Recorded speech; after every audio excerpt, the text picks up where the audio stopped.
E aí, galera, nós vamos falar um pouco nesse vídeo sobre as 10 organelas celulares. Vamos falar sobre todas elas, mas vamos dar ênfase no retículo endoplasmático rugoso. Vamos começar falando sobre os centríolos. Os centríolos são organelas citoplasmáticas comuns nas células eucariontes. Eles ficam localizados nas proximidades do núcleo, na região denominada centrossomo, onde estão dispostos aos pares e perpendiculares uns aos outros. Os centríolos são organelas formadas por microtúbulos, que vão ajudar os cromossomos a se separarem na hora da divisão celular, mitose e meiose. Estão presentes também em cílios e flagelos, auxiliando na locomoção de algumas células dentro do nosso corpo. Agora vamos falar sobre o complexo de Golgi, que nada mais é a parte diferenciada do sistema de membranas no interior celular, que se encontra tanto nas células animais quanto nas células vegetais. Esta organela celular se localiza entre o retículo endoplasmático e a membrana plasmática. Sua função mais importante é a secreção das proteínas produzidas no retículo endoplasmático rugoso. Durante este processo, as membranas das vesículas se juntam com a membrana plasmática de tal maneira que esta se regenera.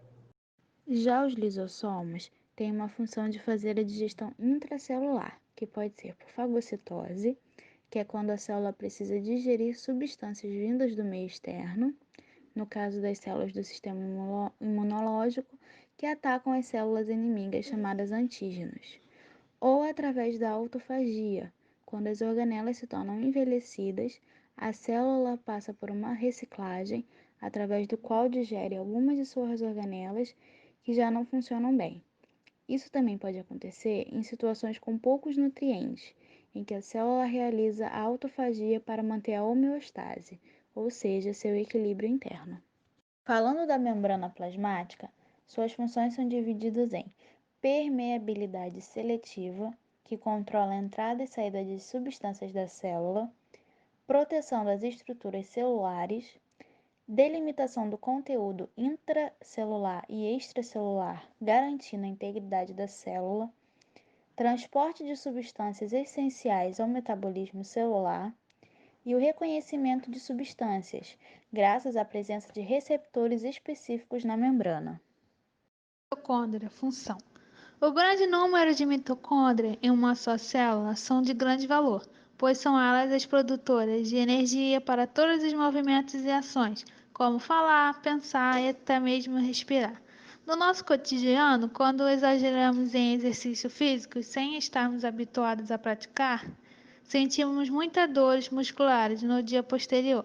Essa dor é gerada pela mitocôndria que não deu conta de produzir toda a energia necessária. Comportamentos que podemos ter para auxiliar no funcionamento: se alimentar bem, evitar alimentos processados, fazer atividades físicas, beber água. E os impactos na nossa saúde, o que pode resultar na morte das células e a longo prazo, falência do órgão. Núcleo controla as atividades celulares, principalmente das reações químicas celulares. Armazena todas as informações genéticas. Podemos auxiliar o bom funcionamento do núcleo alimentando-se corretamente, dormir bem, fazer exercícios físicos para manter o núcleo ativo, descansar, não fazer uso de drogas. Podemos prejudicar o bom funcionamento do núcleo se expondo à radiação, realizando em excesso exame de raio-x e tomografia, usando medicamentos em excesso. Os impactos que podem causar na nossa saúde seriam o envelhecimento, lesões que podem afetar as células sexuais, levando problemas para as futuras gerações. Agora, vamos falar um pouquinho dos ribossomos. Ribossomos são estruturas nas quais são produzidas as proteínas das células. Encontram-se livre no citoplasma, tanto nas células eucariontes quanto nas células procariontes. A função do ribossomo é auxiliar na produção e na síntese das proteínas nas células. Os ribossomos reúnem diversos aminoácidos durante a síntese proteica, através de uma ligação química chamada ligação pépticas. É formada por moléculas de RNA ribossômico dobrado associado às proteínas. Assim, são formados por proteínas e ácidos ribonucleicos. Eles estão presentes em grandes partes no citoplasma, ribossomos livres. No entanto, pode ser encontrado nas mitocôndrias, no cloroplastos e nos retículos endoplasmáticos. Peroxissomos. Funções. A função está relacionada ao armazenamento de enzimas digestivas, responsáveis por oxidar substâncias orgânicas. Evita que o DNA dentro do núcleo sofra lesões pelos radicais livres. No cotidiano, pode-se ajudar os peroxissomos, evitando a exposição por muito tempo no sol, dormir bem, não exagerar nos exercícios físicos. Comportamentos que podemos ter para auxiliar. Auxiliam na desintoxicação celular proveniente de algumas substâncias, como álcool e alguns medicamentos. Prejudicar, fumando, se expondo à radiação, ingerindo alimentos superprocessados, poluição por agentes químicos e inflamações.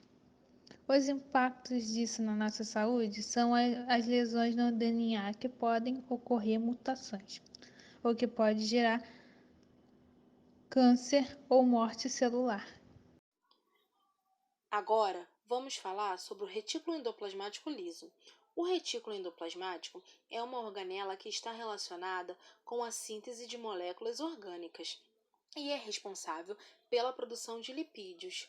Ele não possui ribossomos ligados à sua membrana e, por isso, parece liso. A função é, basicamente, participar da produção de moléculas de lipídio, em especial fosfolipídios, que irão compor a membrana celular. No entanto, dependendo do tipo de células em que se encontra o réu, terá funções diferentes.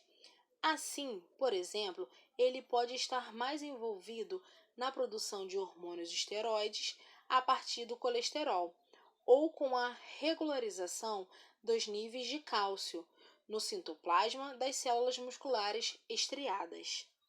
Olá, aqui falaremos um pouco sobre o retículo endoplasmático rugoso. Ele é formado por um prolongamento da membrana nuclear. Logo, encontra-se próximo ao núcleo. O retículo endoplasmático rugoso é assim chamado por sua associação com os ribossomos, e por isso é responsável pela produção, transporte e excreção de proteínas.